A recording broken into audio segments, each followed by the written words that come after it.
So if you open up your kickoff account in July, I would suggest that you guys try right away. If you want that Discover a Secure credit card up, try right away to see if you can get approved. You can try like the month it's got reported because your credit score could go up there. You can try to get it that month.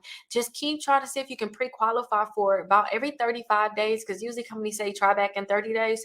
Try back to 35 days just to make sure that you're not trying within the same period to try to see if they can give you that approval. It's a pre-qualification without a hard inquiry. So just keep trying then. I'm telling you, as soon as it reports, your credit score go up, keep trying. Every 35 days, put it in your phone as a reminder. Now let's go back to the Discover Secure card so that you can see that you guys can pre-qualify um, for it without a hard inquiry. Okay, here it is here. So here is their secure credit card. So look, you can see if you pre-qualify without a credit check. So it's not gonna be like a full credit check. So it's not gonna be any harm to your credit at all. But you can see if you can get pre-approved for it without that hard inquiry.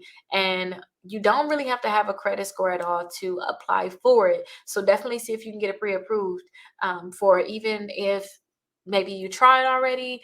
Try every 35 days because they may give it to you. You just don't know. Just keep